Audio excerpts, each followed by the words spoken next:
Oh, hi there. Do you like scary movies? Well, you've come to the right place. Welcome to the Red River Horror Podcast. This is episode number 75. The Red River Horror Podcast is brought to you by Keystone Retro. You can use promo code Red River for 10% off your order at KeystoneRetro.com. Don't forget to check out that website for all the fun vintage collectibles for wrestling, movies, all sorts of Ford stuff, and auctions. Now kick back, relax, and enjoy episode number 75 of the Red River Horror Podcast.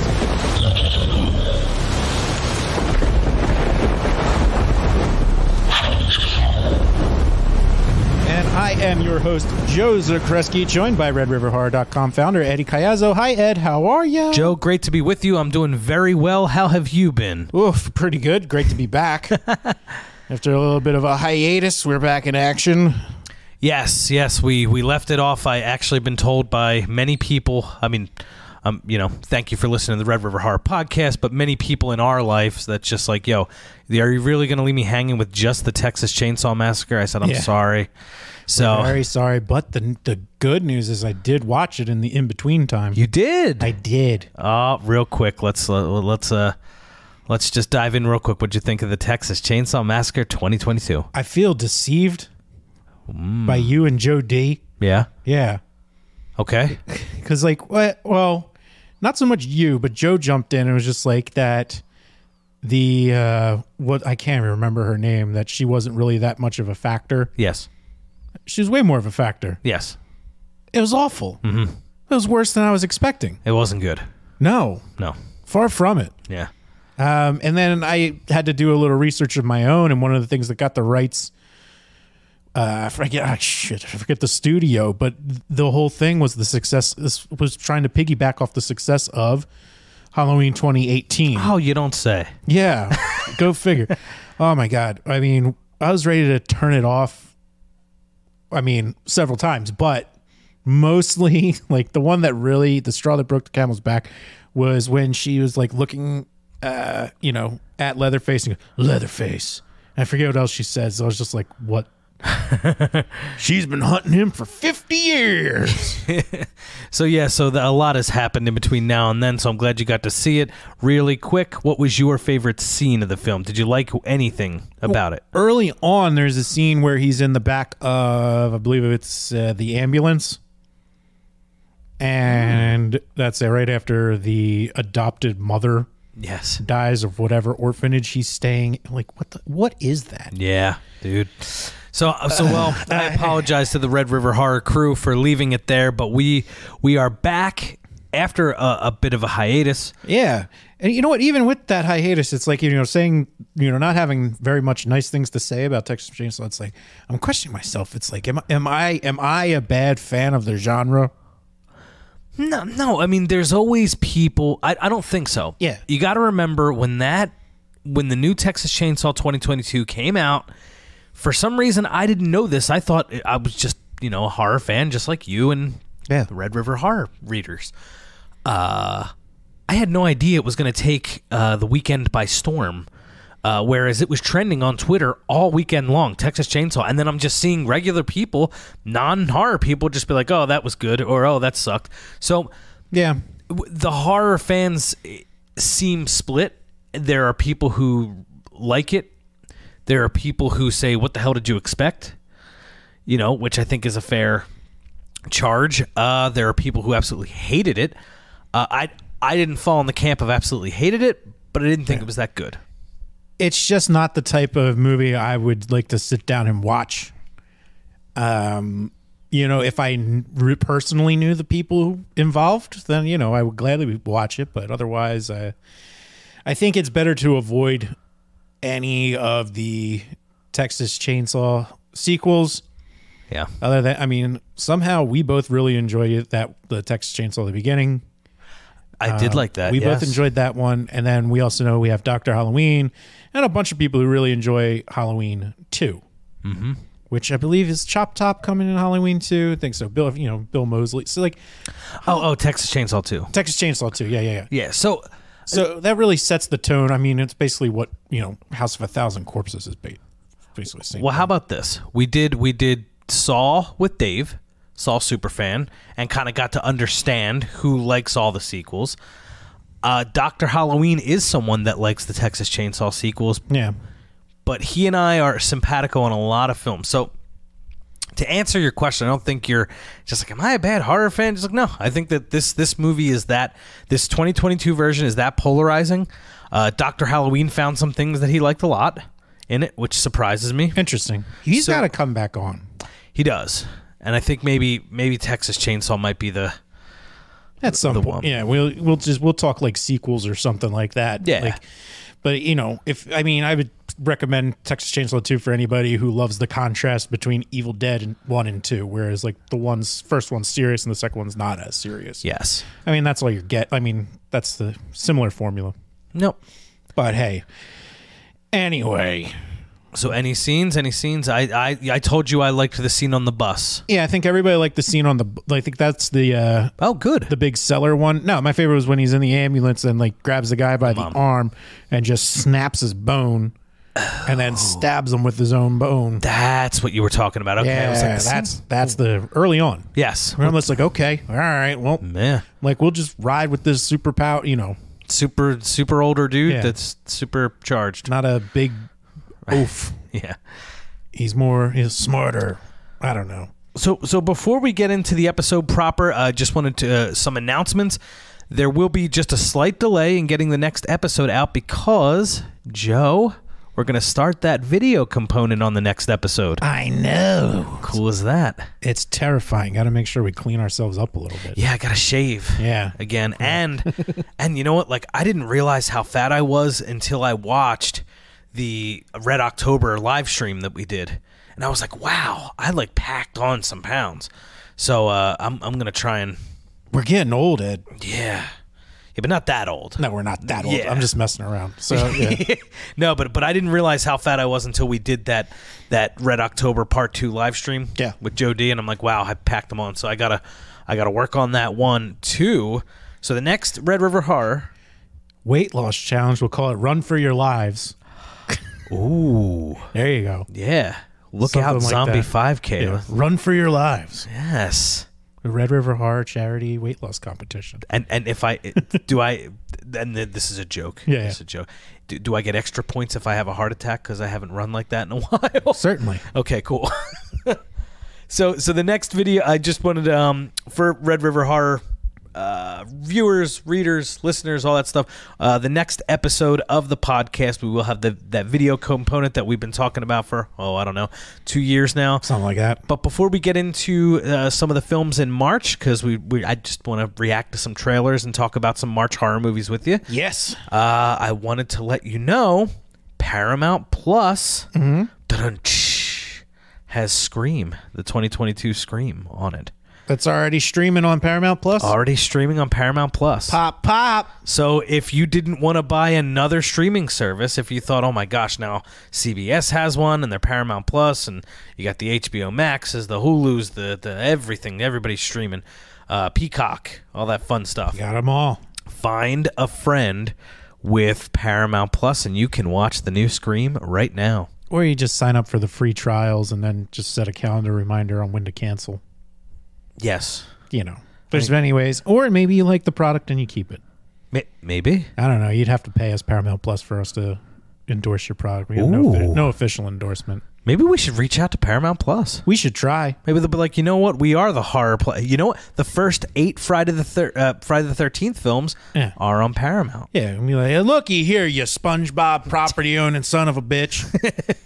What is that? Viacom, I think. Is that their parent? Yeah. Okay, that's their parent company. Yeah. Anyway, I just couldn't. I was scrolling Twitter, and boom, there's Ghostface. I'm like, wait, already? It's just like now streaming. I'm like, where? Paramount Plus. I think this is just the way the world's going to be working now, where surcharging of tickets by demand of the movie. That happened with the Batman. Right. Is that prices were upped for that that film, whereas other movies in the theater were less, which is I get the idea behind it. I just don't know. I don't know how well of a business model, how long that's going to work for.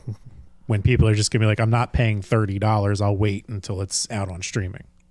Yeah, and I can understand, because you always got to remember the fact that, the movie theaters don't make anything off the movie. No. It's all like, that's why you're paying $7 for a Coke. Yeah.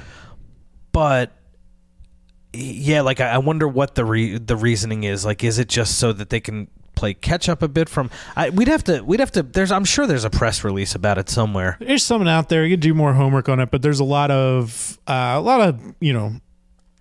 in a lot of different industries, places coming up with more unique ways on how to either make some more money or pass the cost off to somebody else. And right, there's always some kind of trick up their sleeves. And right now, one of the more common ones is passing on costs to consumers. And like, how long is that gonna work for? Yeah.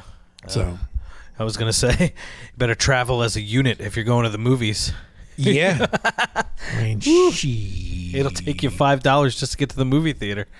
Well, yeah, that's another one where, But anyway, so yeah, you're very much plugged into what is on the streaming services. This one I was excited about because I feel like, and hey, maybe we will partner with Viacom and Paramount Plus, who knows? But I was very surprised to see a movie, and it's just like streaming now. Yeah. On Paramount Plus. I'm like, oh, and my sister has it, so I was able to bang. I was able to that's wonderful. Scream 2022. See, like, I mean, when we watched King Kong versus Godzilla, I mean, it was the same vein where it was just released. That was so HBO exciting. Max. Yeah. That was so, remember the excitement surrounding that? I do. Yeah. My sound bar worked then. It did. You had HBO Max. I still do. It's like pretty awesome. HBO is the one where I think if it's like, if you only have to have one, I'd probably stick with HBO because I love HBO's TV shows.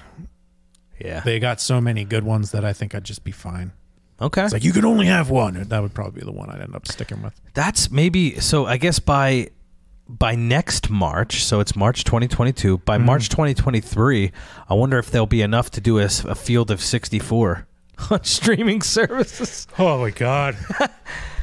Yeah, I mean, I wouldn't be surprised. I mean, I'm curious what if someone send it to us on, either at Red River Joe on Twitter, Red River, or just email us, Red River Horror, shoot us a message on Facebook, whatever. Just, is there a preferred streaming site for you? I know for a fact that Joe D is a huge fan of Shudder.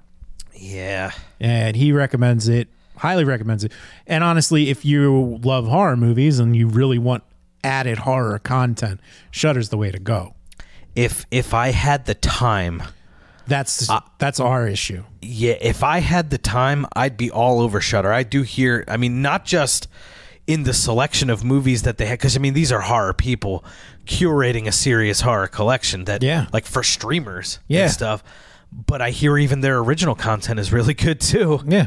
So I can't vouch for it. Don't know. Haven't seen it all. But Nick from Movie Babble says a lot of movies that are coming out on Shudder only. Yeah. Which is why it's like, I think if we discuss like out of like the major players, we just have to not include that because that is we would say like the premier horror because it's dedicated to it. Yes. So something that's very special about this genre that we love talking about and watching the movies is And this video component's going to be a lot of fun because there's going to be some live events this year. I think we will finally get up there to the Mahoning Valley Drive-In. Hell yeah! Talk to those guys when I met Tony Todd. That was in 2018. So you can find it on Facebook there. I did a Facebook Live. Yeah. It's hard to hear. I have my old phone, but I think this is the year we can finally get up there and. I think so too, and they've just started releasing some events that look pretty good. I mean, if you're a wrestling fan, such as Steve Feast of Keystone Retro, they're doing a wrestling weekend with actual live wrestling and wrestling themed movies. Nice. And we're talking about that. It's not a horror movie, but it's just a great movie. Which Darren Aronofsky does this thing where. The horror of his movies is just the realism of how brutal life can be. Yeah. And The Wrestler is one of them that really captures some of like the hell that these guys go through when they leave that industry. I mean, it's a real We saw that where? Ritz on the Bourse? Yeah. We saw that downtown. I remember that. And that's just a fantastic movie. it is. And the good thing is I'd be able to watch that again. The Requiem for a Dream, I don't know that I need to watch that again. That's the most depressing movie I've ever watched in my entire life. Yeah. I've never cried from watching a TV show or movie other than Requiem for a Dream gets me very close. Yeah. Like it actually gets me like emotional. Huh. It's the ending. The ending's just so depressing. If you want to watch a real life horror movie, folks, Requiem for a Dream will do it. Yeah, especially like coming out of the heroin films of the 90s where it was kind of romanticized. Yeah. Like, there was the bad parts. So it's like, Basketball Diaries, Leo, everything's bad, but they comes out sure at the end. Same thing with like Train Spotting with Ewan McGregor. And it's just like, they make it through, Requiem. Yeah. Darren Aronofsky is not an uplifting fellow. Nope. And great filmmaker, not uplifting. And his next one's going to be the great comeback of Brendan Fraser. Really? Yeah, does that make you excited? Yeah. So if you see pictures, there's been pictures floating around of Brendan Fraser being very overweight. Okay. But he put on that weight for this role for a movie called The Whale, which is the next Darren Aronofsky movie. Oh, boy. And it sounds very depressing. Great. The comeback of Brendan Fraser is going to be depressing. Yeah, but he'll get to show off his acting chops. The dude's been at it for a long time. I mean, usually in goofy roles, but when he gets a serious shot, I think he does pretty solid job. I do too. I actually liked he wasn't a major part in this movie, but do you remember Crash? Yeah, that's exactly what I was thinking of for like drama for the first one. And you know what? That actually gets a lot of shit right now. Does it really? Yeah, it's like one of those movies where people are just like, that just aged. So it just aged like milk. I'm like, okay. I guess so. I haven't watched it since 2004, 2005. I wonder it's like, what was the best movies in 2004 that I can think of? I mean, Crash was a big one, and Euro Trip. Because I think, Freddy vs. Jason was still 03. I don't think that was 04. Correct. House of Wax. That was 05. Who's 04? Man, I'm drawing a blank. I'm usually good at this. 2 years I'm usually good with. Yeah. I think Dead Silence was 05. Yeah. Does that Saw was 04. Saw was 2004. It was. Yeah, I mean, at least for its wide, like, we didn't know about Saw before it came out. No, I just remember hearing the reviews and like seeing it like so I actually used to read the newspaper back then. Sure. Even as, I could read the entertainment section, absolutely, read the funnies. And in the entertainment section of the paper, it was described as, being compared to Seven. I loved Seven. Great comparison. Yeah. I mean, so went and saw Saw.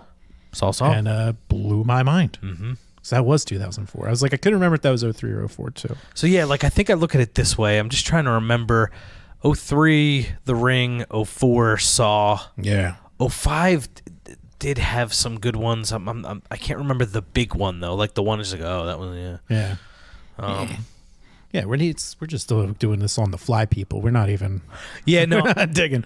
No, I'm really excited about the video component. But as I said, Mahoning Valley Drive-In, that's kind of where we left off. He said they're going to be doing wrestling movies, wrestling events. Steve Feast will be there from Keystone Retro, but they do a great job. As you know, who I found a great follow on Twitter to keep up with, the Colonial Theater in Phoenixville. Oh, yeah. They also do a great job with the horror programming. They do. I mean, that's Blobfest. Yeah. It's where the original Blob, it's featured. Yep. So that's the other event. I think that's back this year. We make our way up to Blobfest. Yeah. So, I mean, I expect to have a good amount of video footage, and I think you and I talked about this before even Red River Horror. Maybe not like a web series. Like, I don't know if we have the time to put into producing that. Not yet. But definitely traveling to different places and telling a story. Like last year or 2 years ago, you and Steve did the stories from Coal Country. Yeah, and we gotta go visit them. We gotta go see it. Yeah. Like we need, like, I need a visual. There's this. I was talking about Clinton Road. I posted the video of me and my dad going. But if you and I go, we can also go to that Watcher house. Yes. You know what I mean? So it's like, so all that stuff is going to start to unravel this year, and we're kicking it off with the video components of the podcast, which so there's a lot for me at least to look forward to. Mahoning Valley, little trips here and there to Coal Country, Watcher House, North Jersey, scary places, and yeah, I'm here for it, man. I'm here for it, dude. Hell yeah! And real quick before we get into anything else, I'm looking at Mahoning's page. Yeah. And let's see if you've seen some of these things that they got coming up. And then anybody, if you're in, where is this convenient to come from? If you're North Jersey, Philadelphia, New York. There was, if you watch their documentary at the drive-in, I think it's called. Yep. There's a guy who comes down every weekend from New Hampshire. Yeah. But tri-state area. If you want to make it to Lehighton. Is that how you pronounce Lehighton? Lehighton? Lehighton? Yeah. You know, just outside of a town named after a man who never stepped foot in that town. Yes, sir. Jim Jim Thorpe. Yep. Which is a shame because the original town name is actually kind of Machok, which is kind of cool. I'm guessing, I mean, we don't get political on Red River Horror Podcast, but I'm thinking, don't you think the name's going to change in the next 10, 15 years with the way things are going? Yeah, because they don't need the Jim Thorpe name for tourism anymore. Right. It doesn't really do anything. I'm just guessing with the way things are currently, I'm guessing that name will change soon. Yeah, it was one of those. Yeah, I mean, if you ever want to go down a weird rabbit hole, look into the naming of the town Jim Thorpe. It's something. And his remains are there too. Yeah, exhumed and moved there. Right. It's weird. But the prison's there. The prison is there. We should go to the prison. With that handprint. Yes. Yes. The last time I saw that, I was very, very young. Yeah. So to the prison. To Scranton. But anyway, go ahead. Hey, we got some trips to do. These Mahoning folks, I just want to say they are probably bigger horror buffs than I am. So I don't know what you're gonna say. Well, they go hard, they go deep. But yes. When I first heard of them, they were doing a lot of B movies. Mm-hmm. But as they've grown, they've been able to get more stuff in a can and put it on there because they play it from film most of the time. Oh yeah. It's mostly film. Occasionally it'll be a digital projection, but they one of the films that they actually, everything has to be film. I guess it does because they have a 35 millimeter projector. Because the digital one, they say this in the movie. The digital one was like $50,000. It's like we can't afford a $50,000 projector. So, but what's crazy is all the movies, they say in glorious 35 millimeter. The cool thing about that is, at some point in that documentary, whatever copy of a big movie they were playing, I don't know if it was like Jaws or something like that, was like Quentin Tarantino's copy.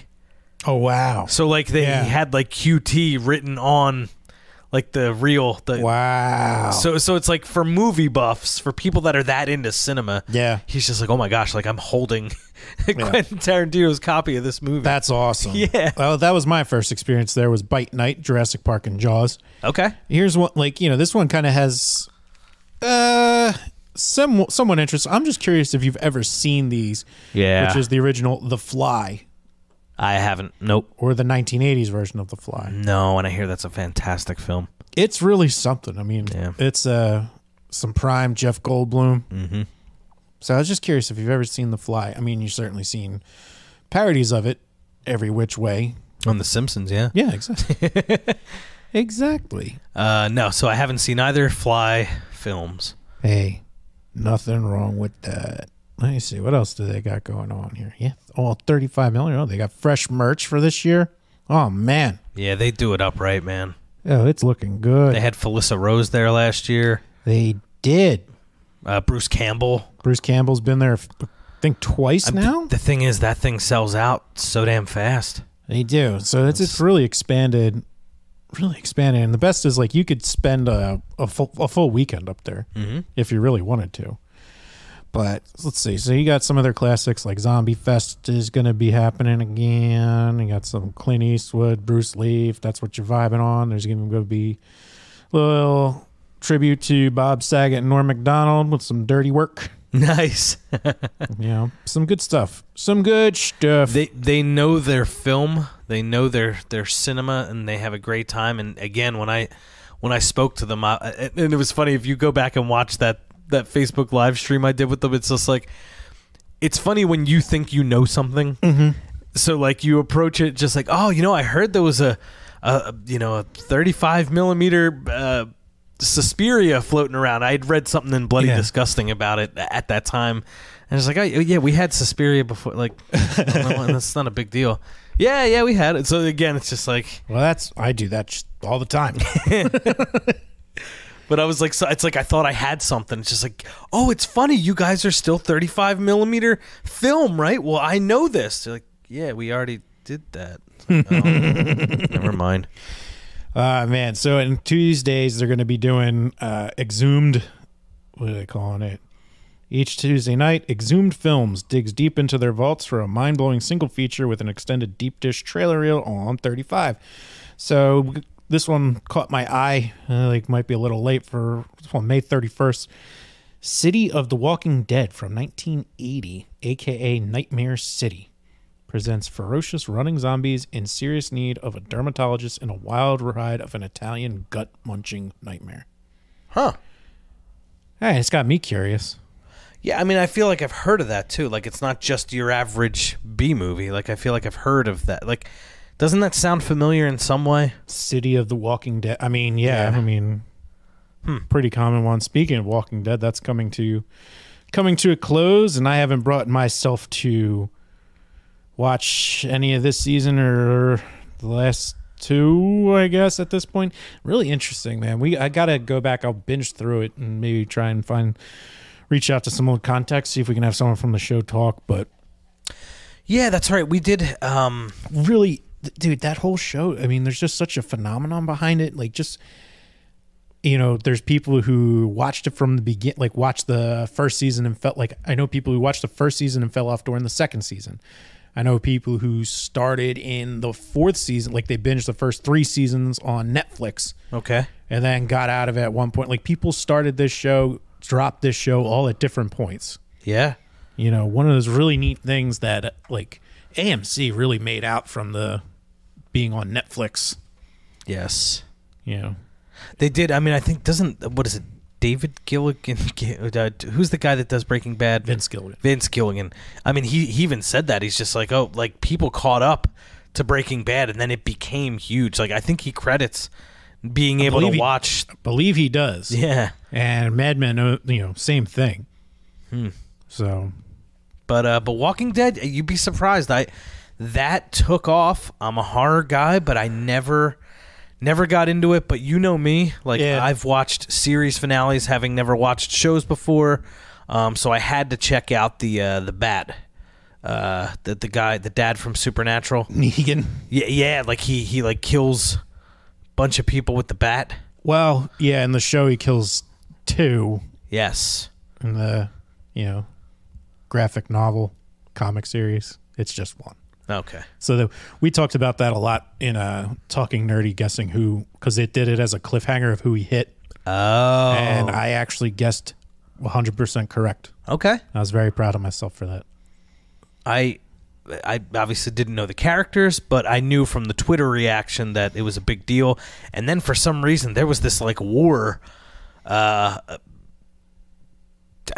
It was crazy. Like, there were people saying, now that went too far, that shouldn't be on TV. And remember that big like censorship campaign, like talking about how like it went too far. Yeah, I mean, I don't understand why. I mean, it's a film. It's not like it was on at an early time. Something you should expect. It's about a post-apocalyptic world with things get brutal. Yeah, and before that, you had people eating people. Mm-hmm. Like the one group, cutting off limb by limb so that, the meat survives and so that they can save the person for future meals. Right. Rather than just killing them. Stuff like that. And that happened before the bat? Yeah. But that reaction to it, that reaction to the bat thing, I'm like, oh, I gotta watch that. So I just did. I just watched it. Yeah. I had to watch. That's fine. So I saw some of the first season. I think definitely the pilot. I definitely saw the pilot with the horse. Yep. And I saw the bat episode. Yeah, I mean, it has its ups and downs. I think there's just, not to like get too much into it, but I got hooked on the comic series, after checking out a couple issues from Alex from Talking Nerdy. Yeah. And then ended up buying everything. So the story. Like how it... And they changed it in ways where it was just trying to cater to some sort of audience that I don't know what audience that is. Yeah. And it just doesn't work. It fell off and got way too like dramatic in the wrong way. Did it hold its super fans? Like that crew that used to be around? No. Oh, really? Even they dropped off? Yeah, even they dropped off. I don't see any of them saying anything about it other than that they can't watch it anymore. Well, that's a shame. Yeah, there's a lifespan to every show. Yeah.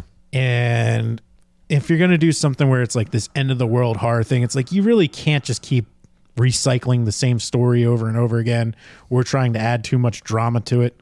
Right. Get in there, give something scary, give something sad, throw in a couple ha-has here and there and just get out. Like something like it doesn't like there's just so much material because of the comic series, but it's like you probably could have had a great run with 6 or 7 seasons. Just call it a day. There's so many fluff episodes in that show. It's unbearable. That's the worst. Because I remember I did watch Supernatural, and I think I had heard somewhere, just like with Lost, I think, right? Yeah. I had heard somewhere that season 5 was supposed to be the original ending. And I could totally see that. Like, I don't know if I could be talking out my butt. I'm just trying to think back on when I actually watched TV.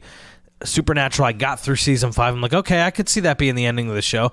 And then season 6 came around, and I'm like, this doesn't feel the same. Like, I didn't like it that much. Yeah, there's only one show I know where it made it from start to finish without getting stale, and that's because halfway through it does a massive reset, almost like it starts over a completely new show halfway through the series.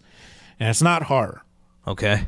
And I'll give you a hint. You and I actually, when your dad, I think, got the DVDs, or you got we tried to watch every episode. And this is before streaming. 24? No, we both know 24 got stale. Oh, no, yeah, no. I'm saying this from episode 1 to the finale. Okay. I don't think it ever... Because season 5 of 24, that's when we were just like, whoa. Because season 4 was so good. Season 4 is just too good. Yeah. A show that we would have watched that, like, so I watched it. Yeah, we watched... Start to finish. Yeah, but it was before our time. Like, it was on when we were little kids. Okay. And then... Cheers. There you go.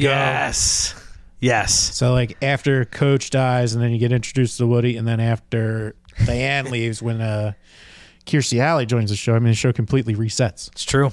It, like, turns into a completely new show. And I do like the Woody Kirstie Alley years. Like, yeah. They're both... It's just as good. Yeah. In a different way. Mm-hmm. And it works. That's a good point. And it ends at the right time. Huh. Yeah, you could probably argue Seinfeld did the same thing, but he also did that for the same reason, where he just didn't want to keep going for the sake of just going. Yes. And it makes sense. Yeah, I think he even said it's just like, why, like, yeah, I want to go out on top. Like, there's nothing. If we keep going, yeah, then we could fall off. Like, so, F it. I'm out now. Yeah, and that's why the thing that works for anything horror related on TV, as much as, whether you like a season here or don't like a season there, at least American Horror Story is giving it a shot, like with the anthology style. Would love to see some more of that in a different way. I guess what? Oh crap! What's his name? We did Midnight Mass, Haunting of Hill House. Oh, Flanagan, Mike Flanagan? Yeah, basically doing that on Netflix. Keep those coming. Did you watch Midnight Mass? Not yet. Oh, yeah, come on. Yeah, you and Joe both said that it's just and that good. Other friend who's not been on the show, I don't even know if he listens, but I'd love to have him on just to talk about some of his classic artwork that he's done with the Universal Monsters. He just did The Sheriff and got recognized by the actor on Instagram. That's Joe Griffin. Oh my gosh, Joe! Love to have Joe. I went to high school with Joe. You did, and then he. Yeah, I don't know when you guys all met, but anyway. But I went to high school with Joe. Yes, I haven't seen him in a good while.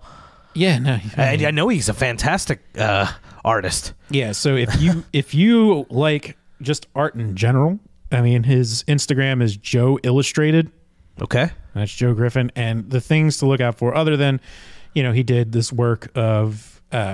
Sheriff Hassan Shabazz was the name of the character from Midnight Mass. And then, the actor even gave him just like a wow. I mean, Joe's incredibly talented.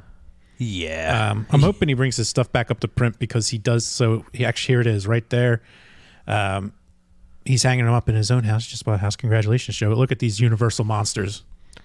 Oh, and he drew those. He drew those. Yeah. He drew those, and he was selling them through something, and I'm just like, I gotta get them. Like that. His Dracula is incredible. Yes. So incredible. I mean, look at the Frankenstein creature from the Black. I mean, great. He'd come on the show. He would come on the show. He likes horror games. He likes art. He likes things. Okay. Love that guy. Joe Griffin, Universal Monsters. Yeah. Joe illustrates. No, for sure. Yeah. I'm trying to think what else. I think that's it for now. I was going to do some trailers for you for what was going to come out this week, but I think we just came up with another idea as part of the video component that I think might work. Yeah. So you want to save it for that? Yeah. We can do that. You want to do that? So people can watch along with us rather than just hearing audio? Yes. I think that's a great idea. That'd be fun. I think you're right. Even if it's an older one, who cares? Yeah, there's. Nick is our guide. Nick. Shout out to Nick Cush for Movie Babble. He provided full coverage of Sundance again. But right now, while we're recording this, I think First Glance LA is going on right now. Mm-hmm. So, shout out to those folks. Yeah, bear with us, folks, because I can't wait till we get to work on the Red River Horror original. Yes. Everybody wants to jump in to lend a hand, so when we're ready, we'll be crew stacked. And do they know what it entails? I think some do, and some don't care and are just willing to pitch in a hand to be a part of it. Okay. And you know what? I mean, a little help here and there don't hurt. Oh, we'll need all the help we can get. We sure do. But I think that I actually showed somebody one of our other projects today. Yeah? They thought it was hilarious. Someone you don't know or anybody really knows that. Well, they know what I look like now. Right, yeah. Well, they loved it. So wow, that's awesome. So I'm excited. I'm excited to do this horror thing. We're delayed quite a bit, but I think February 21 is when we plan to do it, and then that just never happened. So yeah, we're getting there. Yep. I blame me. And I blame me. So there you go. So now we're even. So I think if that's cool, we'll save the trailers from next week. That's awesome. Yeah. We'll save the trailers for next week. Obviously, let us know if, other than Shudder, what you think is the better horror platform for streaming. Mm-hmm. I think it gets a little tricky because Netflix has some really solid stuff. So does Hulu.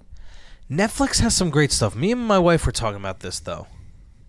The problem with Netflix is it doesn't have anything good during the month of October. Yeah. Like it has a very weak October showing. Yeah. And I don't know if it's just the movies get that much more expensive to stream that month or what. Probably. Now that there's more competition. Yeah. So but yeah, Netflix, Hulu does do a great job. I still have to watch. There's a ton of original films that are just there on Hulu and horror specific that I just have to check out. Yeah, for sure. Yeah. For sure. But hey, thanks for checking out episode number 75. Tell us where what you got at Red River on Twitter, Instagram, Facebooks. Yeah. Where you find me at Red River Joe. I had a tweet earlier for a poll that has nothing to do with horror. I just got excited about Monday Night Football and asked who farted in front of who first, Troy Aikman or Joe Buck. So you can fill out that poll. All right, real quick. Wait, what? So is Joe Buck going to Monday Night Football? Yeah, both Joe Buck and Troy Aikman are moving. And Troy Aikman. Yeah. Whoa. So they're moving from Fox to ESPN. We need to get a breaking news sounder for this show. I mean, That's crazy. It is national news, but then I just felt compelled to be like, these two prim and proper broadcasters. I mean, they spent a lot of time. Which one caved and let one rip first? For the first time? Yeah. Okay. My money's on Aikman. I mean, athletes do have a better diet than most of us. Yeah, but also like all that locker room time, like right. Just doesn't care. Hey, Joe, Never thought. All right, well, I'll have to take part in that poll. I wonder what Red River Horror will vote. It's been a couple weeks, so this is what comes to mind sometimes. Oh. Well, with that, Red River Horror on Twitter, redriverhorror@gmail.com. Joe, it's great to be back with you. I'm looking forward to the visual stuff we got coming soon. Yeah, I hope you're looking forward to seeing us on the next one. This has been episode number 75. And remember, folks, to keep traveling those channels up here.